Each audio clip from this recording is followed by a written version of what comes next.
my friends. Welcome back to my channel, Diamonds and Washi. This is Katie, and if you're new here, hello and welcome. And if you're back, of course, welcome back. Today I am here with week 6 of our Summer with the Masters series. And today I'm going to be talking a little bit about a topic that tends to stir up some really strong feelings, but I hope that I can share some thoughtful and intentional perspective with you today. Summer with the Masters is an event that I am putting on with my good friend Jessica over at Tiny Worlds of Wonder.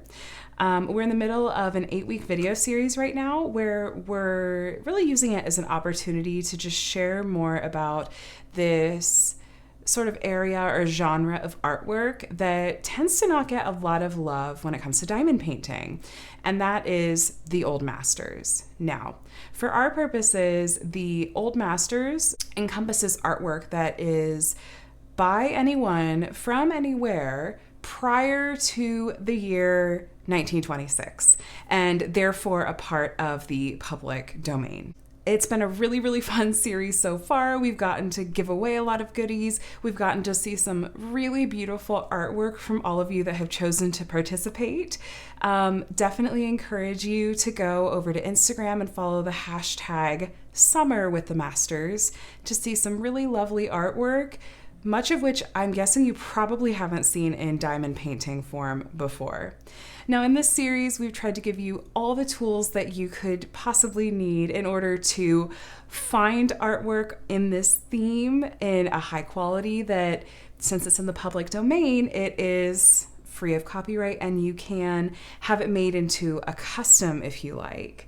And it's all totally above board. So we've also shared some tips and tricks for how to choose what size to get, as well as some companies that we feel are reputable and we stand behind to order customs of these pieces from.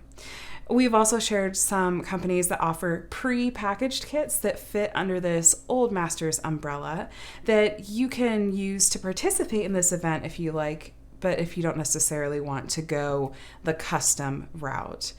If you'd like to watch any of the videos that we've shared so far, we do have a playlist that includes all the videos that Jessica and I have done. We've been alternating every other week. I will be sure to link to that playlist below, down in the description, as well as up in the iCards up here. So let me grab a color and we're gonna chat a little bit, and I'm gonna do it whip and chat style so that you have a little something to watch while we chat for just a little bit. Okay, so we're all ready to go here. If you're curious about the piece that I'm working on and where it's from and any of the accessories that I have here, I will have all that information down in the description. I will say you want to stick around for the giveaway that'll be later in this video because something in this picture is going to be involved in said giveaway. So I hope you're doing really, really well, and I am anxious to sort of dive into today's topic with you. So we're going to chat just a little bit about ethics and how it relates to licensed artwork and copyright and that sort of thing in diamond painting. There are a couple of things I want to touch on specifically today. I want to briefly talk about what it means for artwork to be licensed when it comes to diamond painting. I want to talk about why it matters, like why we should care as consumers, as creators, as people, even as artists. And then I want to talk about what can we do about it. What are some practical things that we can do? So first, what does it mean for artwork to be licensed when it comes to diamond painting?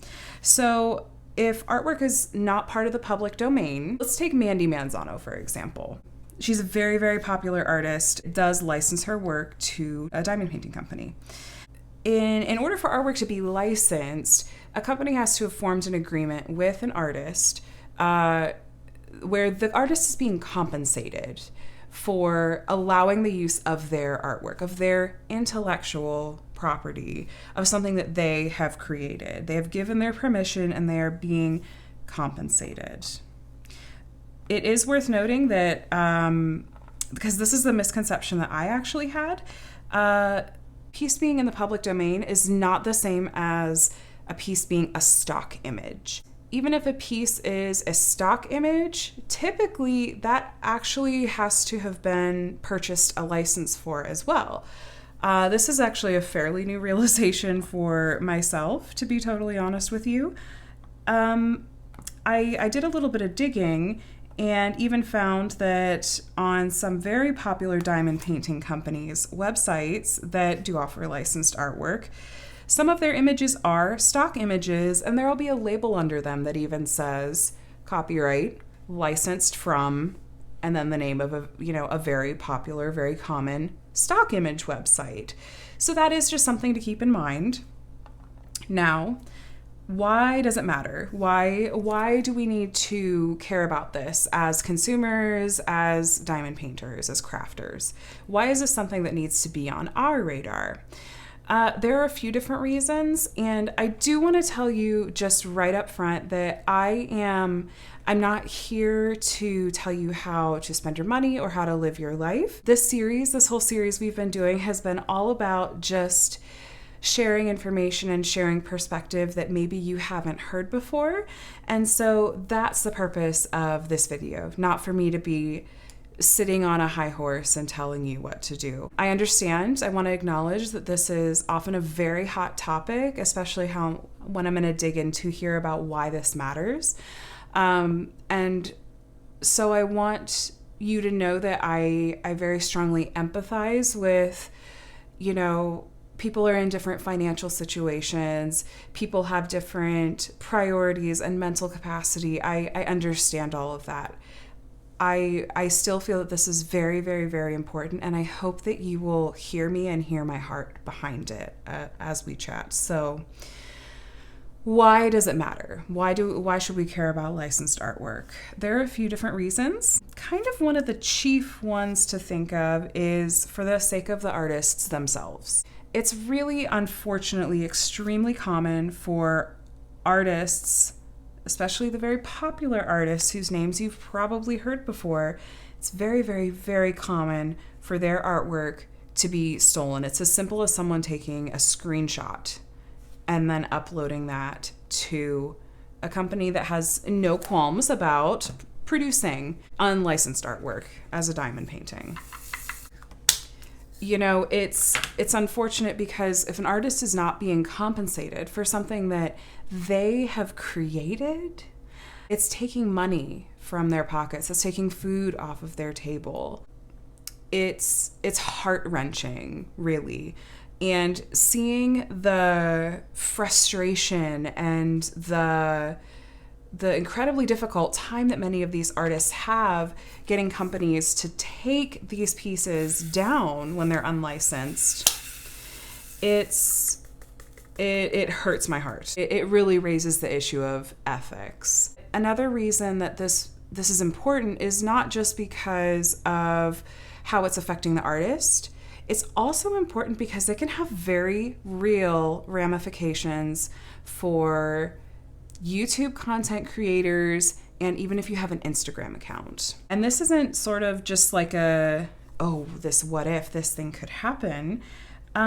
Jessica has very, very personal experience with what can happen when you are showing unlicensed artwork on your YouTube channel. Yes, Jessica has given her permission for me to share about this because she really, really wants people to learn from her mistakes, as she puts it. So back at the end of 2019, I believe, diamond painting was gaining some popularity, and it was, you could probably count on one hand the number of companies that offered licensed artwork. It was really minimal then, and it was really, really common for people to just purchase kits that were of unlicensed artwork from shops on AliExpress was, a big one. And no one kind of really thought a lot of it.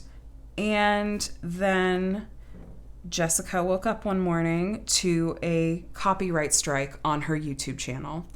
And if you get a copyright strike on your YouTube channel, they tell you exactly why you did. So it was not for music or anything like that. They told her it was because she had shown unlicensed artwork and the artist had filed a complaint. if you have a YouTube channel and you get 3 strikes, you lose your channel. It's gone. It's that strict. And when you sign up for Instagram or when you create a YouTube channel, you agree to like that long list of terms and conditions. For both of these platforms, you're agreeing that you're not going to show unlicensed things on the, so it's something that you have agreed to, and there absolutely is a risk. There's even a risk of legal liability. There are some very, very, very large companies, such as, Disney. They don't hesitate to track down people that are stealing their intellectual property. So the risk is very real. And so that's why it actually does affect us as consumers.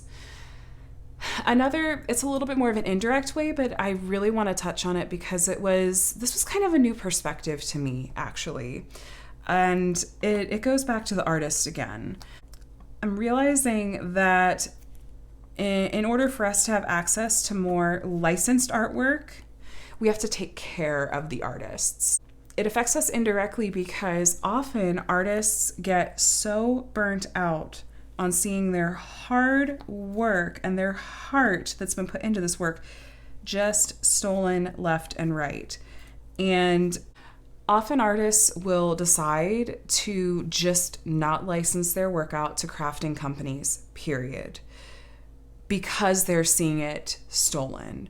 So if we are supporting companies and purchasing unlicensed artwork, unfortunately that means that we're actually lessening the availability of licensed artwork to us, which that is such a bummer.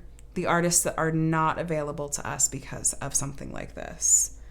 Now, just to kind of end cap why this all matters, the reality is that art theft is still theft. I understand that that's a harsh statement and probably hard for some of you to hear, especially because for many of us, we've just sort of gotten used to being able to just go on Amazon and pick up something and it shows up in 2 days, looking for the lowest priced thing. Believe me, I am not judging you. I am guilty of it myself. When I started diamond painting, I purchased kits from Amazon and some of these other like really cheap dropship websites just for lack of knowing any better. And our hope is that with this video series that we're sharing information so that if you know better, you can do better as well and be a part of the solution.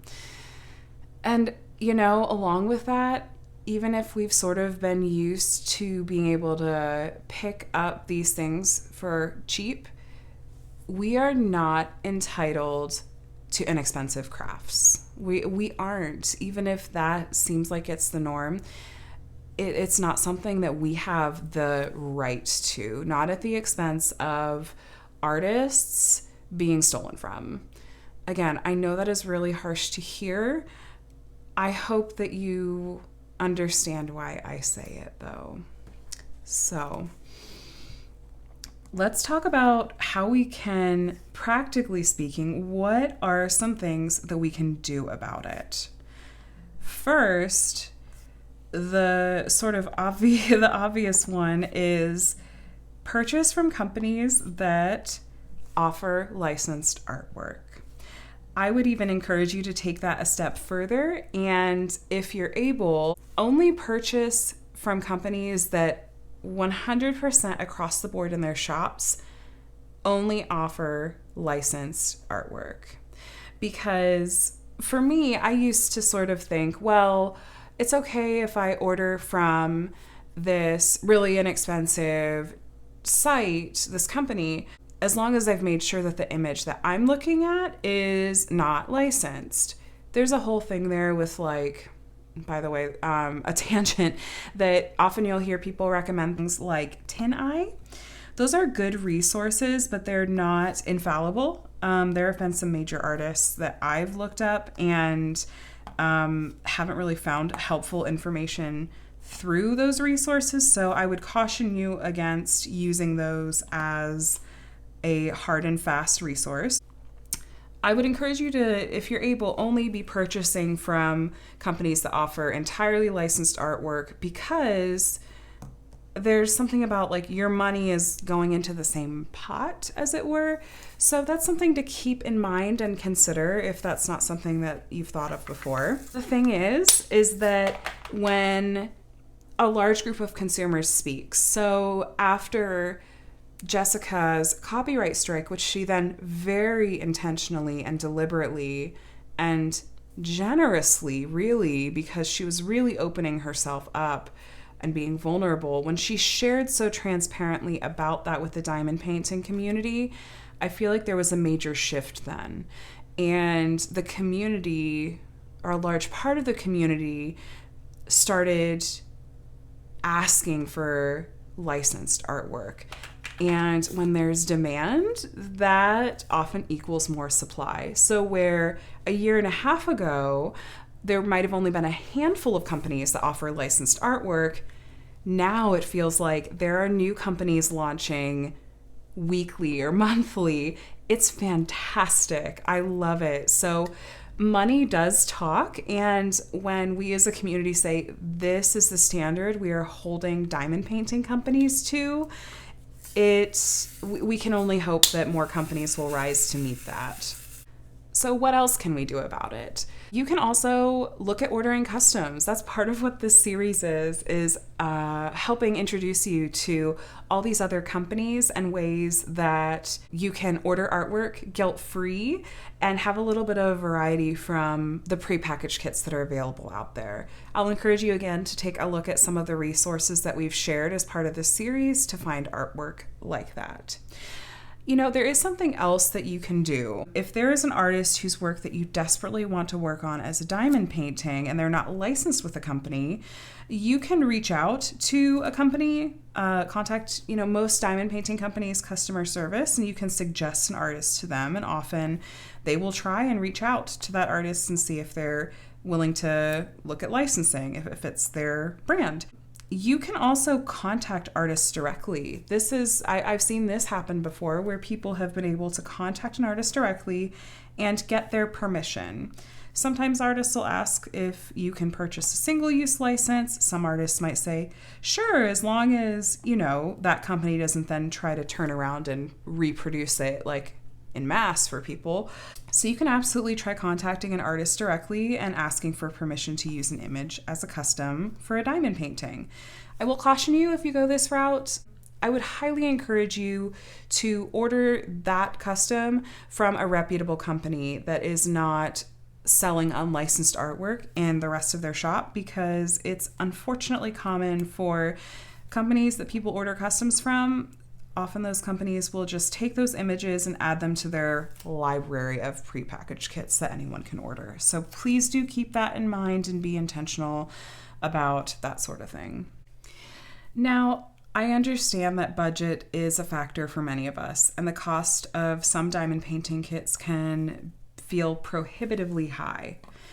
I would encourage you to look at some of these companies that have really generous rewards programs, and also encourage you to consider the quality, because often the quality is much better with companies that are also offering licensed artwork. And for me, it's well worth it to save up and get a kit that is high quality and is larger, and the end result is going to be really lovely, than it is to buy several really cheap unlicensed kits that I'm not going to, ethically speaking, feel good about. So I just want to acknowledge again that I know this is kind of a hot button issue, and that people have very strong feelings on either end of the spectrum on this one. I understand that there's a lot of nuance to this, sort of on both sides of things, and I really just hope that this video in particular was informative and maybe shared some insight and perspective that you haven't thought of before.